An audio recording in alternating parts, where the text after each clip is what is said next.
Hey, good morning. So I don't have time to read because it is so humid outside. It took me a while to freshen up after taking the dogs out. And we were not gone long. I don't have time to read because I want to have time to help my friend kind of get I'm going to try to straighten Vanessa out. Vanessa, I love you. I can't help it. Here's what I'm going to tell you. Of course you're crying. Of course you're a mess. Your dad has been the mainstay male in your life for a long time because you haven't been in a romantic long-term relationship. Of course you're upset. Dads are amazing. Dads are our first impression of who God is. All-seeing, all-knowing, the great protector. Of course you're a mess. And of course nobody ever gives us enough bereavement time. Frankie, stop. Of course not. Of course you're going to cry just before you go into Subway. Yes, take a hat, sunglasses, and get real hankies, because those tissues are stupid. They leave particles all over, and then you have to worry about that. It doesn't matter if you cry or not. Nobody's going to write it down in a history book somewhere. Oh, so-and-so lost their mother or father, and now they're all alone, and they're snotting all over the place, feeling sorry for themselves. Nobody better say that. Or there'd be a whole lot of names alongside you, because we all cry when we lose somebody special to us. We're mad because we're lonely without them. Yeah. And I'll tell you what else. I think the only reason you don't have a man in your life, in my opinion, is because you've been thinking a whole lot about your son, not about dating. About his foot, about his education, about what he's going to do after school, about his teenage behaviors that get off rails sometimes, about, I've been thinking about dieting and about, I have got a clump of hair, sorry. You've been a conscious woman thinking about life, but there hasn't been a lot of room for romance. Going to dances, finding singles groups. Well, if you have, I miss those YouTube videos. Because if you were doing those things, hopefully you'd share it with us, because we're all on this trip with you. There's so many of us who just can't help but love you.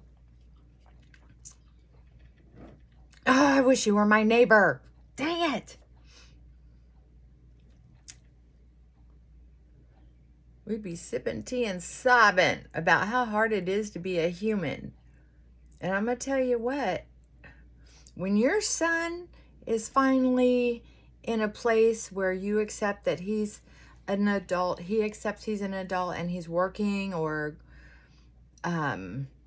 exploring a place of his own to live, maybe at some point, I don't know.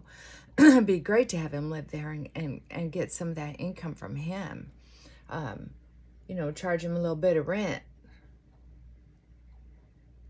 Give him, sometimes it's just easier if you give him a bill to pay. One of the things that my husband did, I think, with his son, I think, I heard him say he made him pay an advance on the trash and water bill, like pay the bill plus 100. So if he didn't pay it the next month, it would still be paid.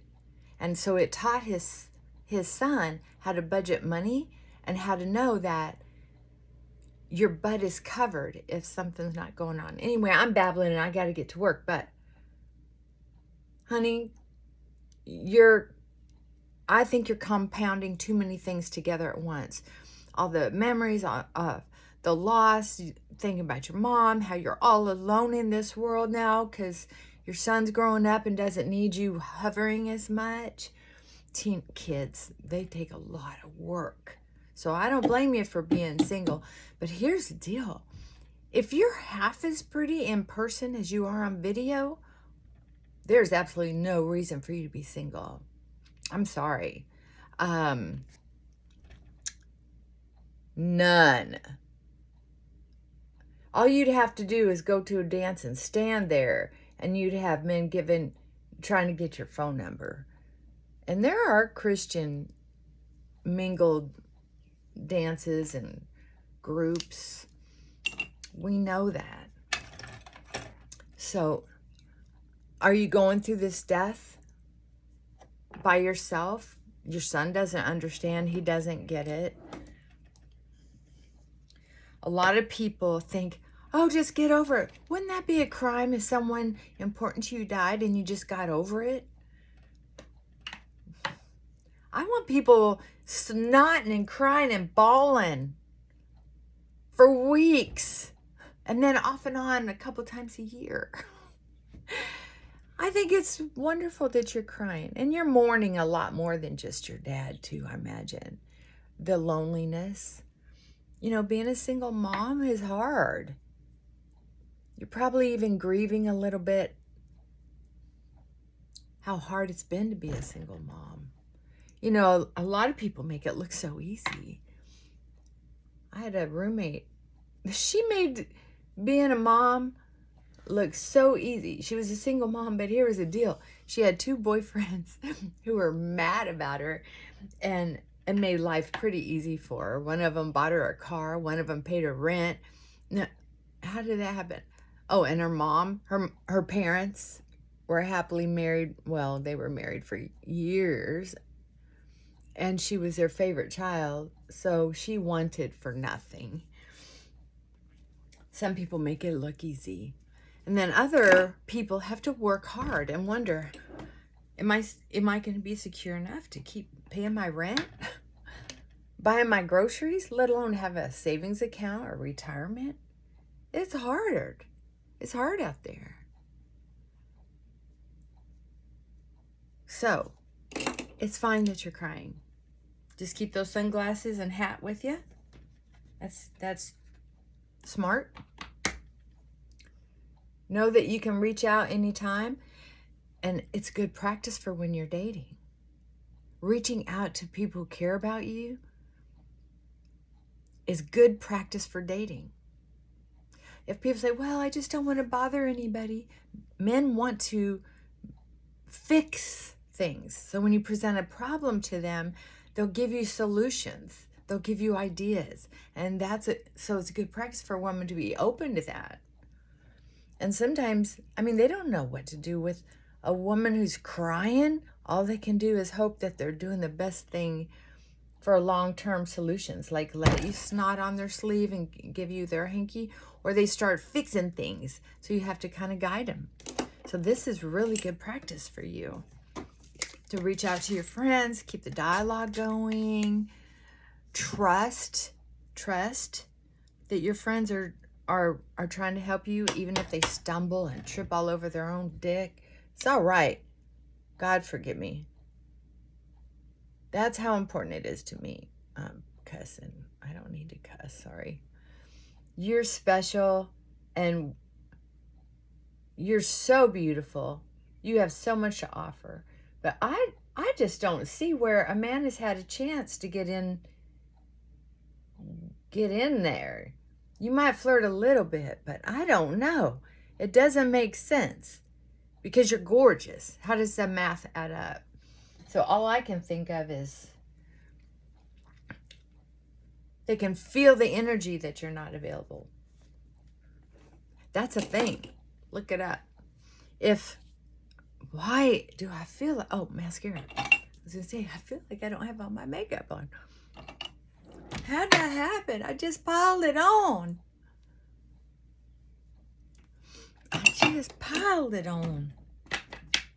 going to put a little of this. I just feel like my I don't know. It's not working. It's okay.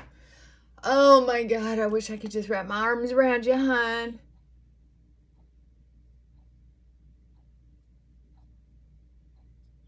I'm very excited about you sharing how you're feeling, what you're going through. I just think that is amazing. I love it. There's nothing more attractive to me than someone who's genuine and open and honest. I want you to try to be careful, and this goes for all of us. Try to be careful of some of the sentences we say. Be aware of what words we're thinking. Think about what you're thinking about. Think about what you're allowing to come out of your mouth, right? And ask yourself, are the words that I'm saying true? Right? So when I was grieving one time, a long time ago, oh my God, thank God I was with my sponsor at the time. I was sobbing. I was doing a mad cry. That's when you finally let yourself be mad, give yourself permission to be mad. And when I got that mad, instead of going into a rage, I just started crying. It was the weirdest experience. Anyway, I'm sobbing. And I said, I don't know what to do. And she went, yes, you do. You do. You know what to do. You'll get through this. And if you are suicidal, you email me and I'll give you my number, and I'll be one of those people who is available to help you through this.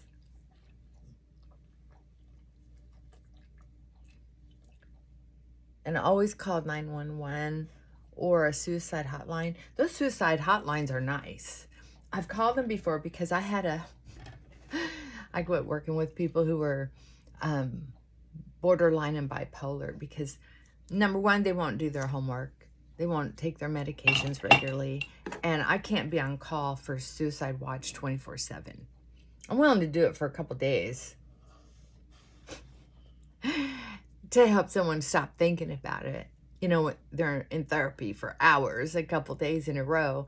And then they're like, okay, I guess I do want to live. I'm just not happy about it. I'm not happy about my life and having to start over. Yeah, sometimes life is hard, especially if you're not rich. It's like, break my heart, but don't break my wallet, is what I say. People say, money can't buy love. Well, it can buy lots of other stuff that can help you get through the heartache. Remember that. Think about this. If I were super rich, would it have hurt as bad when I went through that divorce or that breakup or that death? It's true. I hate to tell you that, but when we lose a love, when we lose an attachment to an important person to us, the bottom feels like it's going to fall out. But if you already don't have a solid foundation, especially financially, you know, living in a secure place, safety, then it feels like a tailspin. What is that? A tailspin of an airplane going down? It feels like there's nowhere else to go but to crash. Think about that. Is it true? If that's not true, remember, it's okay to be messy. It's just not okay to tell yourself a lie. I think with everything you have going on for you, you're not going to starve. You're not going to lose your home. So just feel safe when you get home. And it's okay to mess up on your eating. It's okay to not be perfect. Oh, I got to go. Okay. Mwah. Love you. Bye for now.